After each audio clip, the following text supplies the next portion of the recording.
Well, thank you so much. I really appreciate everyone being here this morning. There are a lot of hardworking, great minds in this room, and I'm really humbled to be here. So thank you for that.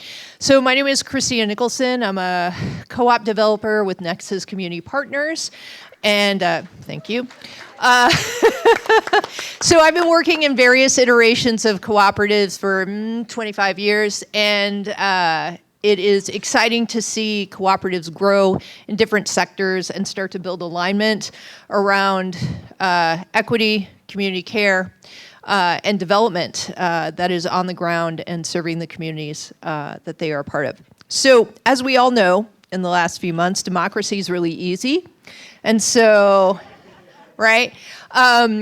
I have three folks here who are experts in building out democracy in the workplace. And so, refreshingly, this is the most I'll talk for the whole thing. And so what we're going to start with is I'm going to have each of you introduce yourselves. And with your introduction, talk about your co-op that you were either a part of or helped to build. And then we're going to get into some questions about your experience with those co-ops. So Leah, why don't we start with you and we'll move down. Okay. Hi, everybody. Can you hear me? Yep. Okay. I am Leah Goldstein-Moses, and in my previous career, I was the founder of the Improve Group. I still sit on its board, which is now a fully owned worker cooperative, and one of our worker owners is here, Dan. And I will say, I'm just going to quickly, I really appreciated Rapad calling on his ancestors, and sitting in this space today really made me think of how my ancestry played into that. We're at what was formerly known as Neighborhood House, which was in its original iteration a mutual aid society, founded by members of my congregation. So it's like very real and has that history for me. And then Dan is also my cousin, in addition to one of our worker owners. And we have a lot of entrepreneurship in our family. When our ancestors came to this country, they were excluded from the economy. And so what did they do? They pushed push carts and sold things out of their the back of their push cart and opened stores and businesses. And so that entrepreneurship really lives deeply inside of us. So that's a little bit about what brought me here. Yeah. Thank you, Leah. I'm Marty Ruddy, and I'm the founder of, hey Ann, Terra Firma Building and Remodeling. It's a St. Paul-based construction company, residential mostly. I was the founder of it in 2000, and then we transitioned or converted to an employee-owned cooperative in 2013. We currently have 37 employees. We have 20 worker owners. It's grown steadily each year, and it's definitely been a. I think you maybe said we're experts on democracy, but I would say like we're figuring it out for sure. It's been a process, and I'm looking forward to answering any questions and sharing some of my experience with you all today. Terrific. Thanks, Good morning, everybody. My name is Daniel Del Toro, and I am the founder of Future Builders Cooperative. Thanks for having me here today. I appreciate the opportunity. I want to thank Nexus for all the support they have given me, especially Christina Nicholson, who has been here with me for 2 years, and Benjamin Side, who have been very, very patient to me through all this process, and to the other founders of the cooperative. I forgot a question. That's great, Daniel. That's great. This is my first time, but well, if for what I read here is like, the first time I heard about cooperatives was through my wife, through a conversation that I was having. And listening to of other individuals that were having a lot of issues with their labor, with like wage theft. So I told her, how can we change that culture? And I asked her, is there a way? Is there? I told her, is there a way people can come together and form like a business where everyone can share the responsibility. And she said yes, and she's like, I'm like, yeah. What are those called? She's like, cooperatives. And then she just went like into my brain, and I started researching for cooperatives. So the backpack on the floor there, it's full of all that information. So I read the whole history from when it started in Spain in the 1800s through like a monk through what they are now. So that's how I started becoming interested in cooperatives. Yeah. Thank you, Daniel. So that is a great lead. So I'll read the boring official question. So, what was your process of starting a cooperative? How do conversions to worker co-ops work? And then, how do you think about having conversations about culture and how that role shows up in creating an environment where conversations around shared ownership can happen? So I think you did a great job of kicking us off, Daniel, saying there's history, right? There's history, there's research, there's a desire for something else. And I know you'll expound on that as well. So Lee, I'm going to ask you that question. How do you start those conversations? Where did you first hear about worker ownership? And then we'll kind of build from that. The first thing I was exposed to related to worker ownership was the ESOP model, the Employee Stock Ownership Program, which is really focused on more of a retirement plan. And I knew that someday it would be the right time for me to step away from the Improve Group. And I couldn't imagine a world where I was stepping away from direct management of the company and was still retaining ownership. I knew that there needed to be some sort of plan for ownership as I was stepping away. And when I first started thinking about worker ownership, I was like, this is it. The employees in the company are the ones that hold the wisdom and knowledge, and they'll be able to carry on the legacy of what we've built over time. I was very transparent with the team that was my goal, is to think about a solution that would be both for the management of the company and the ownership of the company together. And we explored ESOPs first. We put together an exploration team that looked at that, and over time just determined that that wasn't the right solution for us because it's highly regulated and because the incentives built into an ESOP are much more focused on a benefit at retirement or exit from the company than they are benefits to the workers while they are in the company, working in the company, building it. So we took a step back and started to explore, and was thankfully introduced to Project Equity and Nexus, who helped us through the process. But we had some fits and starts. You know, we had to understand whether this was the right model. We did that feasibility stage to test to make sure the employees were really interested in owning the company, because they could have said no, and determining whether the company could support financially worker ownership in the future. And we were lucky that that phase went really well for us.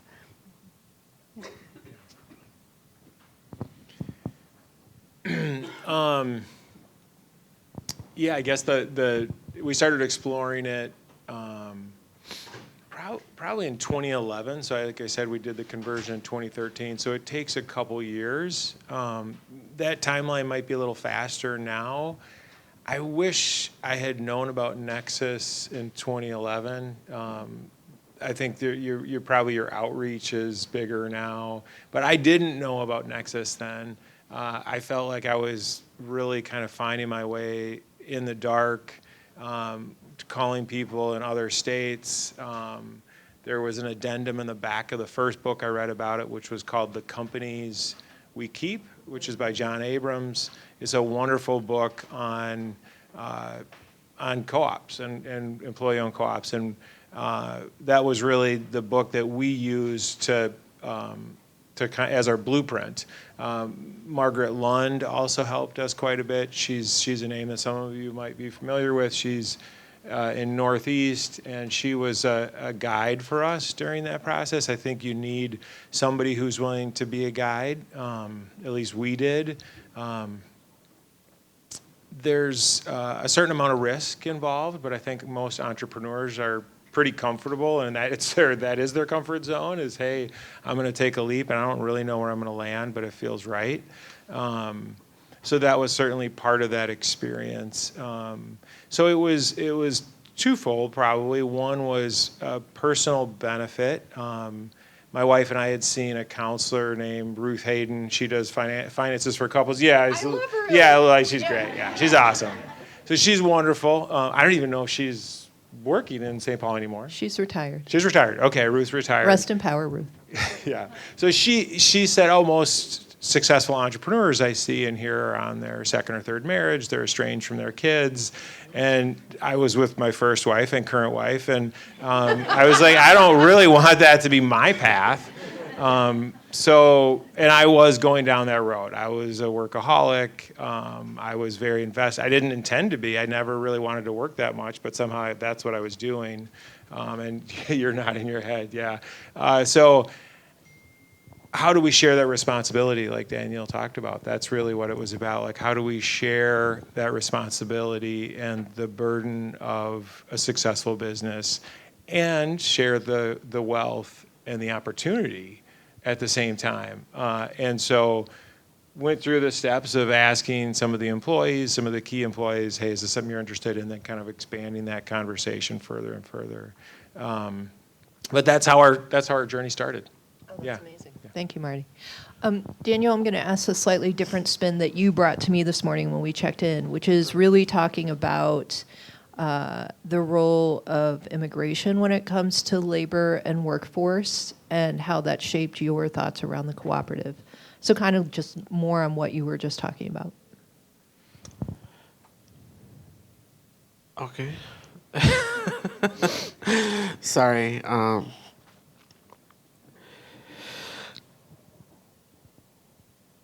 My process of starting the co-op was because I was involved in wage theft. But this happens to a lot of people who are undocumented every day. So that was the main reason of why I wanted to start a cooperative, so that we can protect each other and, find the resources that we needed to have so that we could prevent or stop that from happening. Because it happened to me and it happened to most of the people who are part of the cooperative now. So that was like the main reason of why we started this cooperative ourselves. So that we can avoid, more of the misclassification and wage theft. Also, our cooperative, it's like a mixed status cooperative where we have some people that are documented and some other people are not.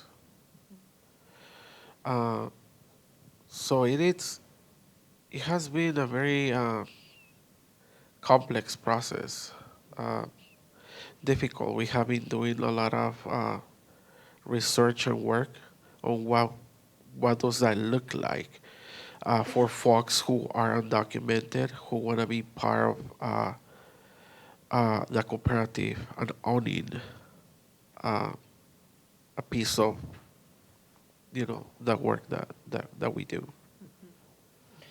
And we can talk more individually over lunch if you're interested. There are LLC structures that allow owners, wherever they are in their immigration journey, to have ITIN numbers, EIN numbers. So as owners, the requirements for ownership are different than having a social security number as a worker.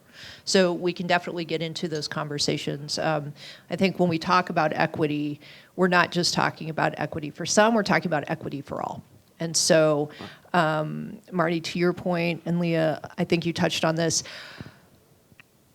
I'm wondering if you can talk a little bit about time. I think one of the challenges, right, for these conversions or startups is they are not only labor intensive, they're time intensive. So if you could each talk a little bit about the amount of time it took for your conversion or your startup and sort of how you experienced that and sort of how that impacted your thought process. Did it slow you down? Did it wear you out? I know the answer is yes. But can you talk more about that? I would say look at the journey if you're doing a conversion and probably a startup too, not as a destination with an endpoint, but as a journey. Our exploration of cooperatives started in 2018, 2019. Our transaction closed in 2023, so that's a 4-year timeline.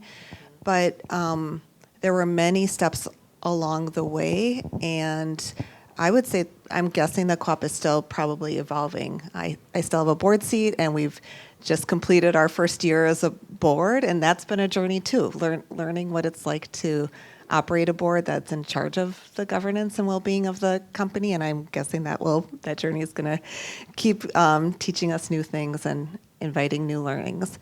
That said, within the journey, there were a couple key milestones that I think to keep in mind most people will experience on their journey. The first was making a commitment. So understanding that employee ownership was where we were going to go.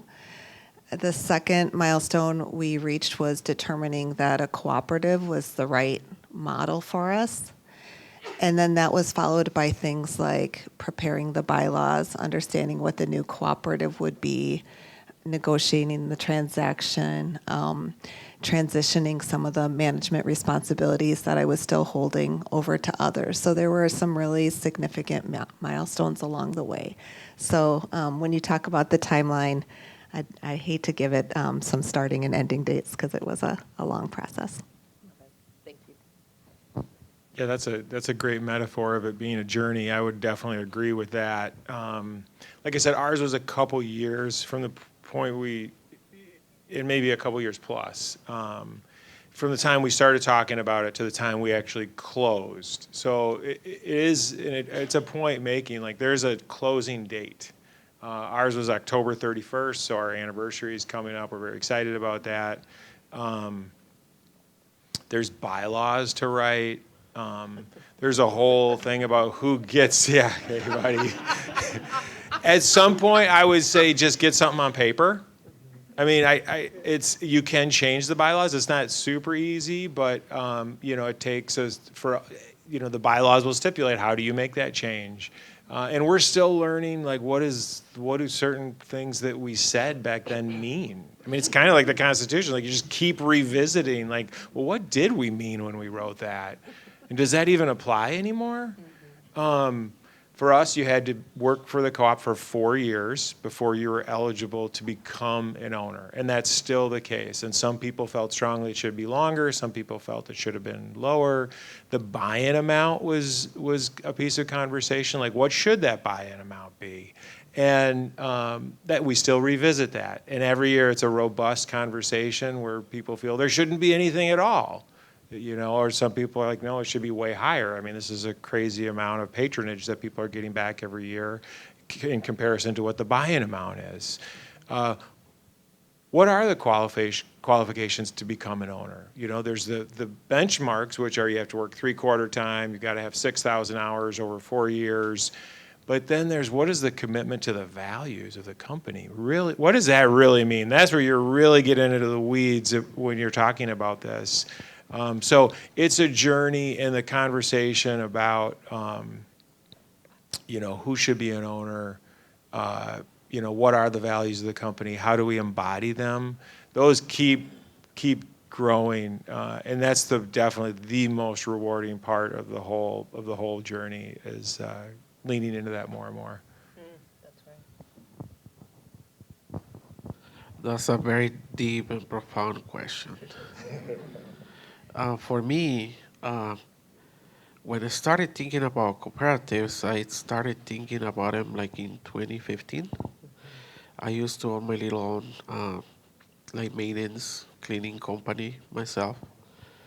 Uh, and then 2019 hit us with COVID, and that's when I thought this will be like a good transition for me to get out of that business and start this cooperative. It has been 2.5 years probably, maybe.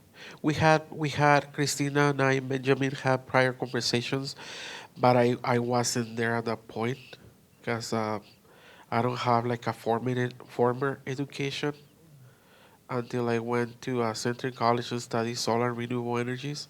My background is organizing, so I thought, what can I do, and climate. Those are my two things. What can I do to transform something like something, uh, doing something meaningful? So I need solar renewable energies, and that's when I thought maybe I can start my own business. But I didn't want to have myself the entire responsibility of doing that just by myself.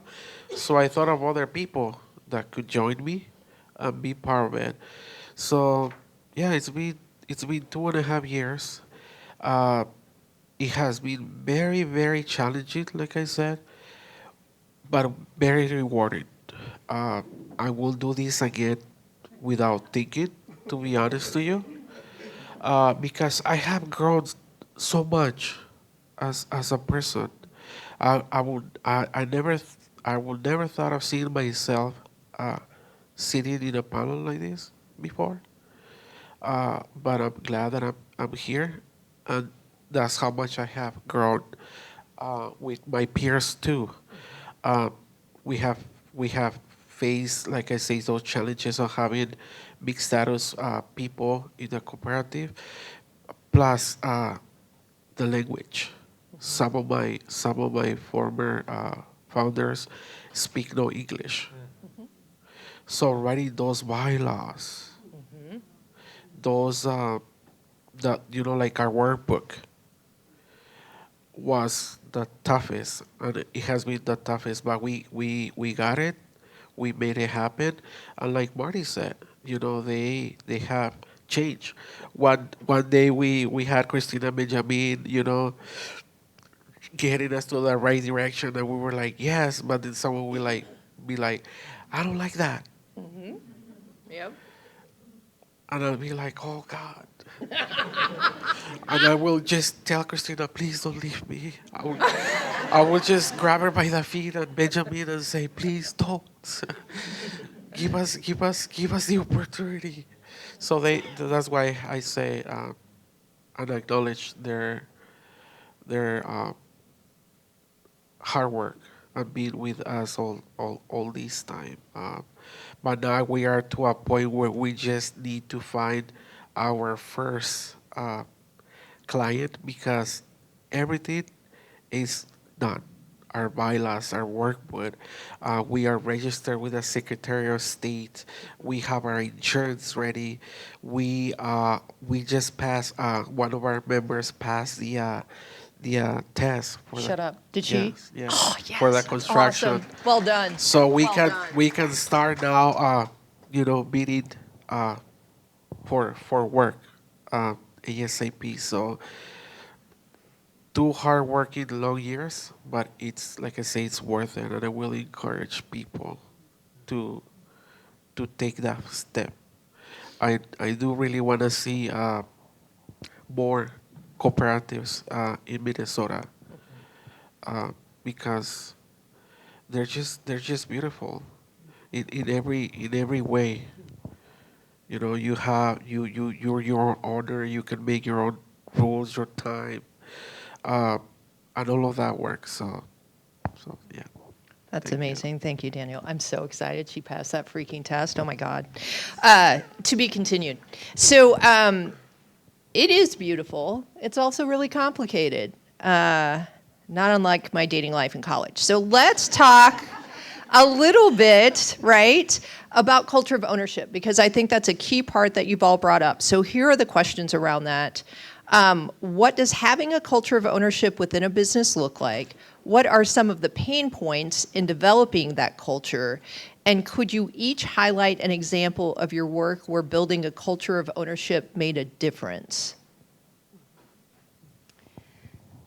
So I think that at the Improve Group, there was always a culture of ownership over the quality of the work. Our team was so dedicated, loved what we did, loved our customers. So the culture of ownership over the quality of the work was there from the beginning. What we had to figure out how to build was a culture of ownership over the well-being of the company. And partly the barrier to that was me, because I was holding the knowledge, the processes, the procedures around what our finances were, what our projections were, how our market was changing. And I really had to get out of the way. I had, at one point in our journey, one of our team members pulled me aside and said, you know, Leah, if you are really moving towards this employee ownership idea that we've been discussing, you're going to need to stop being the one to come in and solve problems. And I was like, oh, but that's my job. That's what I do, is solve the problems. And I took that advice to heart. We did some things fairly early on, like move into some pretty radical transparency with our finances. We, at a monthly and then more deeply at a quarterly basis, started sharing where we were financially. That was kind of scary in 2020 when things were going a little haywire, but we needed to do it so our employees understood where we were standing, and also where there was some opportunities for agency and contributions to pivoting and changing and making a difference. So I would say, again, the culture of ownership was always there. We just had to really think about it in broad terms and apply it to the well-being of our company, not just the best thing for any particular project or work. Oh, that's great. Thank you. Before I answer that question, there was kind of a afterthought I had too. Is there's a lot of talk about this process that takes years. I think for us, anyways, it was really important that we always keep an eye on our core business and that we not pivot so much on the transition and all the work that was going into it. And so I think that's part of why it can take a long time, because for it to be successful, you still just need to take care of business as usual. And for us, that's working in people's homes. They don't really care who owns the company. They just want to make sure that their kitchen's remodeled right. They're like, so I just wanted to kind of mention that there's so much focus on the bylaws and the meetings and the ownership, but really taking care of your clients, if you can't do that, it's going to be hard to have a successful business. So that was just a thought, which is why I think it takes so long. We also had a culture of ownership already, of shared ownership beforehand. It's just weird when you're the sole owner and you're like, okay, we're doing shared ownership. We want you to act like an owner, but you don't really get all the profits. I do. And so that's the big piece, is where all of a sudden you add in this, a big financial benefit. And so that comes over time, people starting to see, oh, there's a huge financial benefit of being an owner of this company. And I get to have a voice in a lot of the decisions and the direction of the company. And that's the piece that I think, it's the money's great, but really what we've seen over and over again is that it's the ability to have a voice at the table and a vote in electing our officers, in making big direction decisions. And so that's I think where we really, I see that, is that it's not really about the money, and I think Benjamin said that, and somebody else earlier said that. It's really about the ability to have a voice at the table about who we want to be. And the thing that I keep thinking about is the co-op exists to serve its members. That's like its core. If you just boil it down to how do you just say, what are we about? We're here to serve each other and to help each other become the best employees we can, to reach our potential. We're also there to remodel the kitchen, and like finding that balance and how they intersect, I think is the part that's been so amazing about being on this journey. And we keep figuring it out more and more every year. So.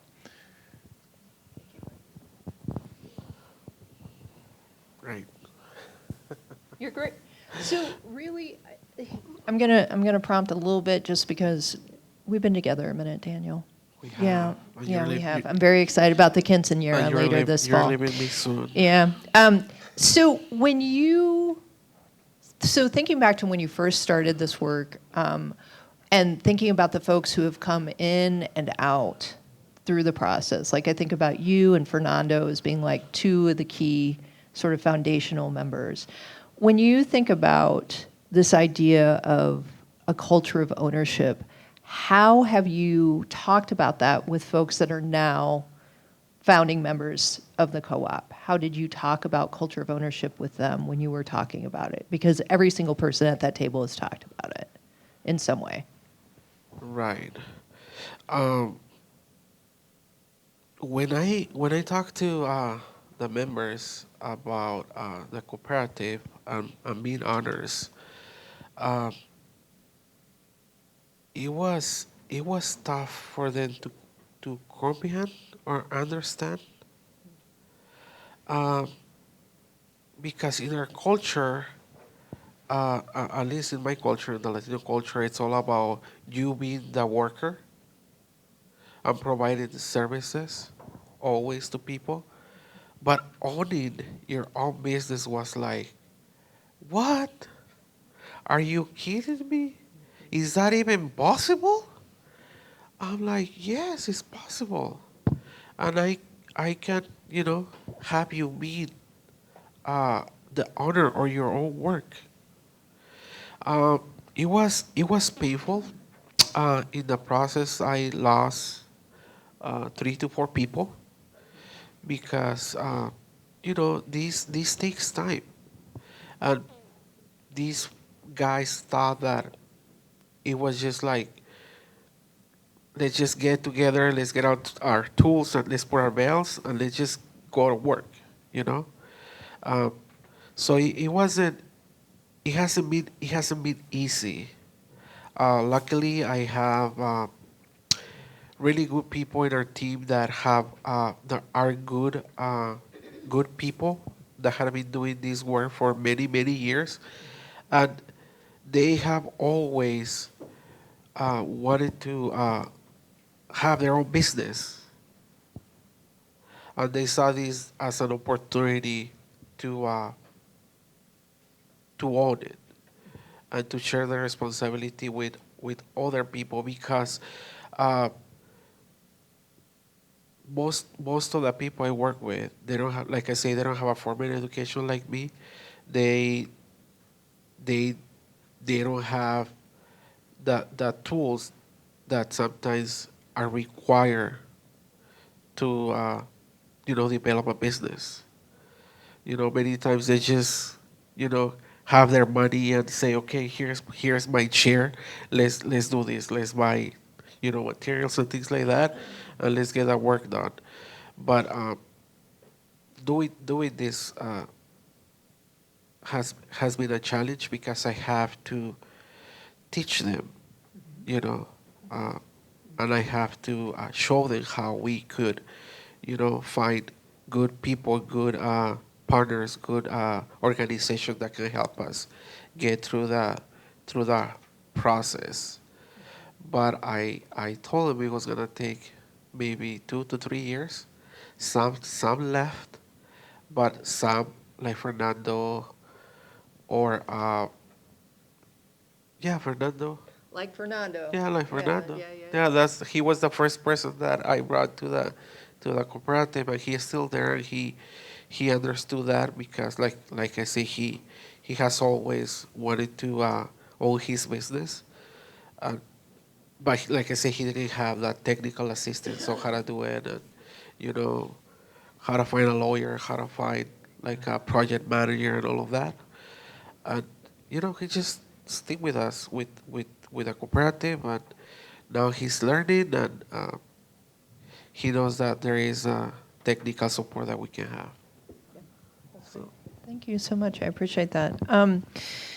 I think that's a great segue, and I appreciate that. I want to talk a little bit. One thing that's interesting is we have what I would almost call sort of 3 generations, right, of cooperative development over the last decade, right? So different phases. One of the pieces we want to hold up for the different groups in the room is, as you mentioned, Daniel, there's a lot of support that goes into this.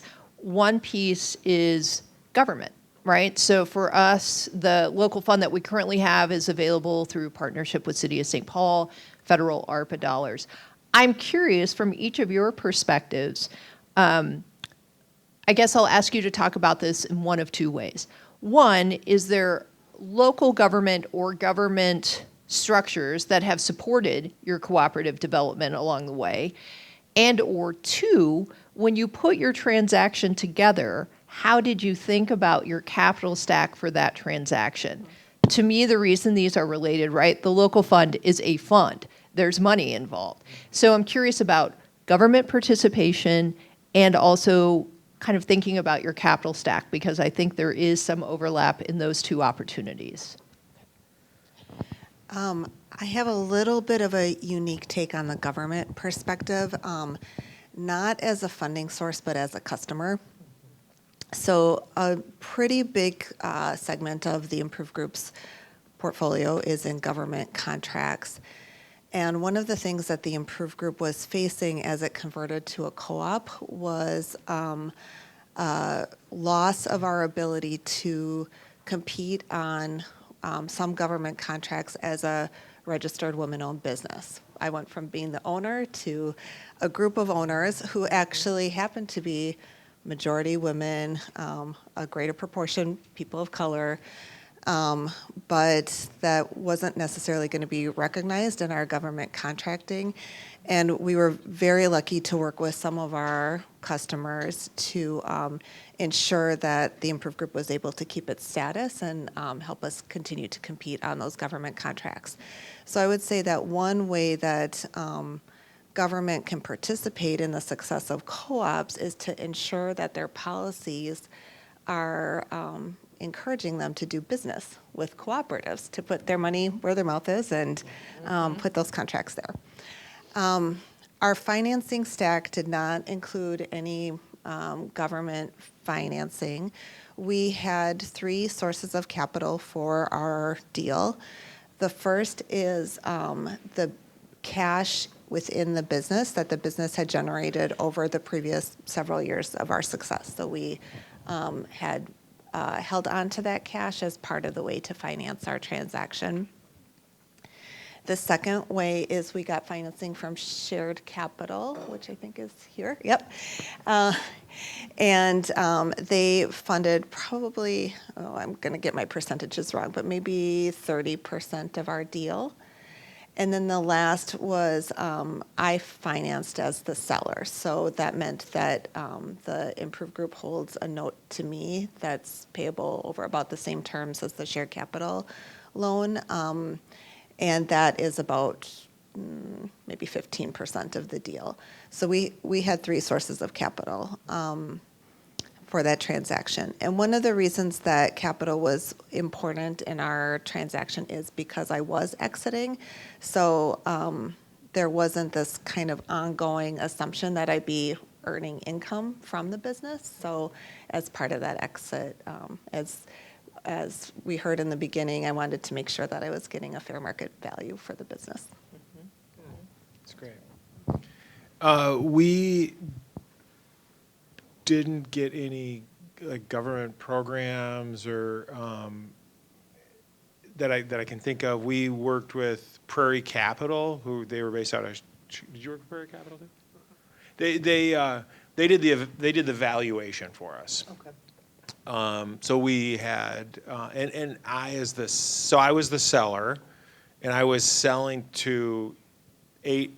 At that point, it was 8 employees, and I was one of the employees. So I was the buyer and the seller, which was kind of a funny place to be in. And I was the president of both the co-op and the the selling entity. So it was a funny place to be in. The employees said, "Hey, Marty, we don't want to do this if you're leaving."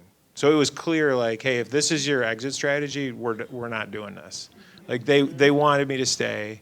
I was as they described, "You're the benevolent dictator, and we like what you're doing here. And if you think you're leaving, we're not doing this." So Prairie Capital came back with a price that, frankly, like shocked me. Hadn't seen numbers like that or dreamed of numbers like that, and I didn't want to put the co-op in a position that was going to burden them that much. So I did a big reduction in that price. Employees and everybody was happy with that. I did finance it 100% for 15 years, which matches the amortization schedule pretty closely. So we've got how many more years? Just a few more years. 2028. That's when my income's going to go way down because that's when that note will be paid off, and the co-op will be free of that debt. And even I actually also financed some startup capital. So the co-op started with basically $0, and I did a separate note to give them some money just to get through operations for the first few months while cash came in. So 100% finance, and didn't look to a bank, didn't want to get involved in anything like that. So that was our kind of how we structured that. Great, thank you. So for you, Daniel, this is a conversation I know you all have been having quite a bit around how you're starting to think about startup capital and some of the sources that you're looking at for startup capital. So you've talked about grants, you've talked about some other elements. So is there a place for local government in the work that you're doing in terms of startup financing? And how are you thinking about funding for your startup capital for materials and things like that? One of the things that we are thinking about is fundraising. I think for us as a cooperative who has no prior money or funding other than our worker money. That's what we're planning to get through fundraise.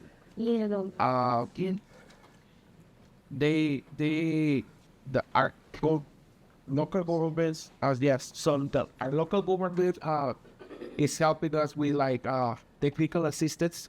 We grants for technical assistance so that we can get a support nexus in doing that.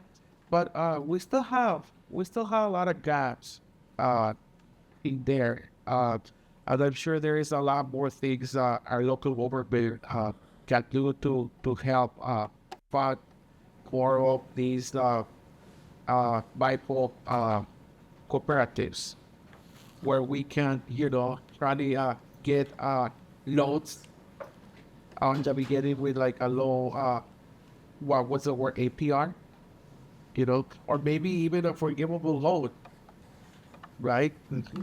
Or a loan where we can eventually pay in time as we grow, because as many of you know, owning your business in the beginning doesn't give you that money or the cash. It takes 3-4 years before you start seeing somebody is in your pocket. So yeah, that's something that. Can I add one more thing? Of course you can.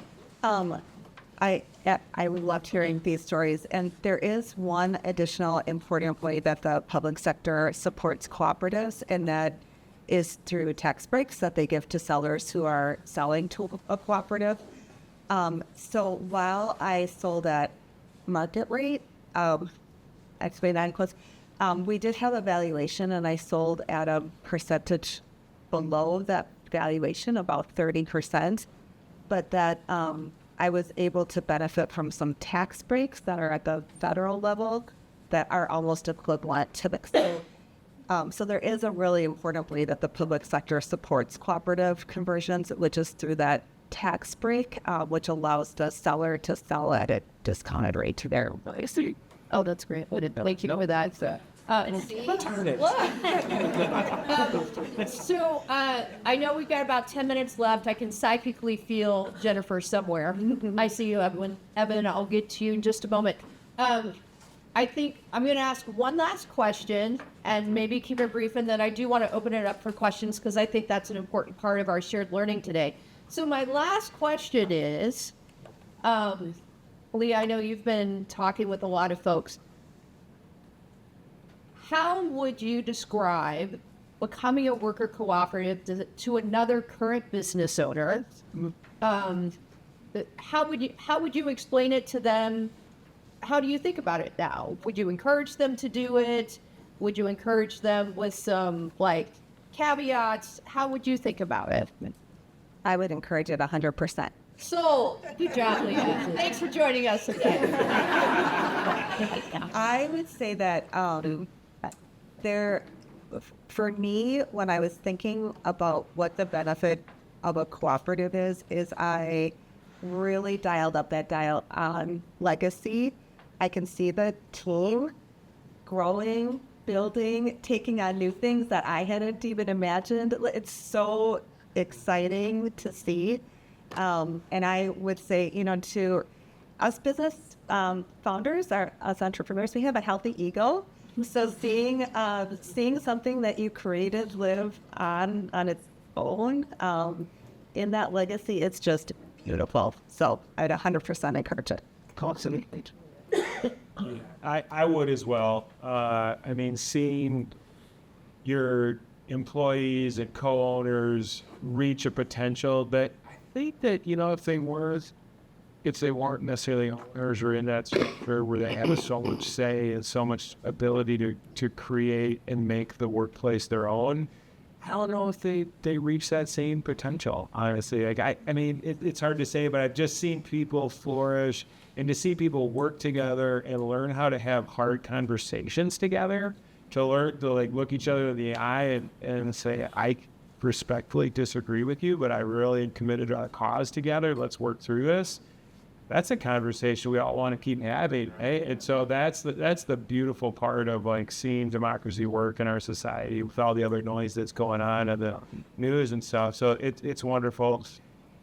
I would say if you're thinking about selling your business or transitioning and you have a super dysfunctional business already, that's going to be an uphill battle. I think you already want to have kind of a good working thing, and being an employee-owned business could make some of the challenges you have just to highlight them even more. So, it's a great way to solve problems together. I love the model, and like you, I like the legacy. It's great.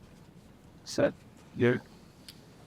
I will say, like I say in the beginning, I will do this again. No, in a heartbeat. I will encourage people, and I always do.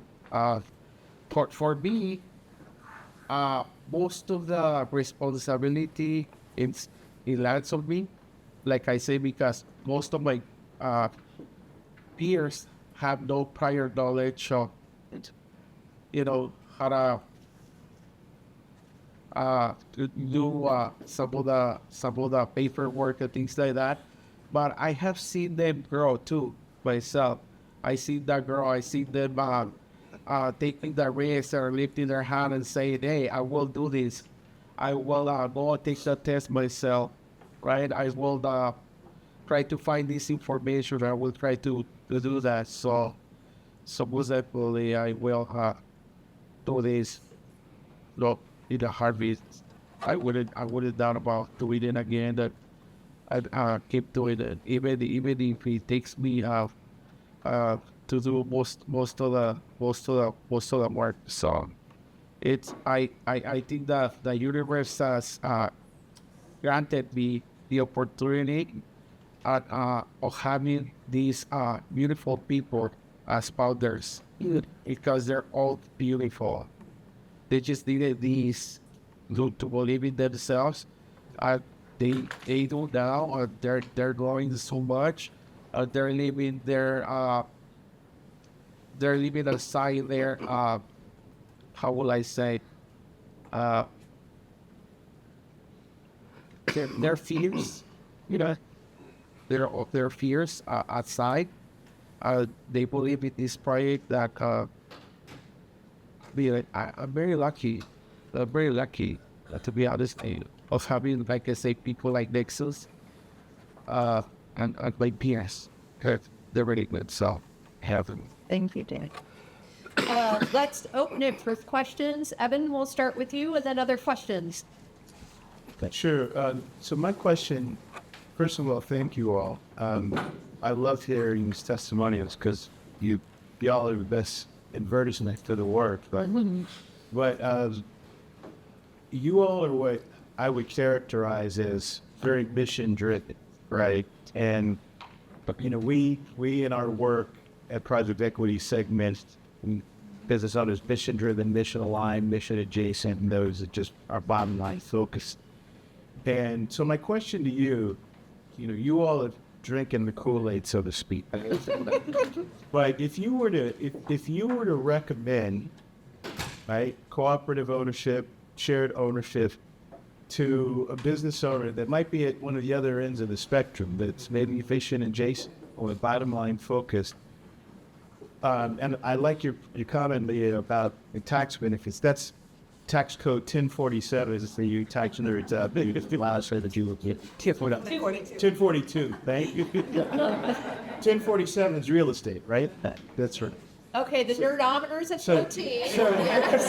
So my question to you is, what would you recommend that folks tell the business owner who isn't mission driven like y'all, hasn't necessarily drinking the Kool-Aid?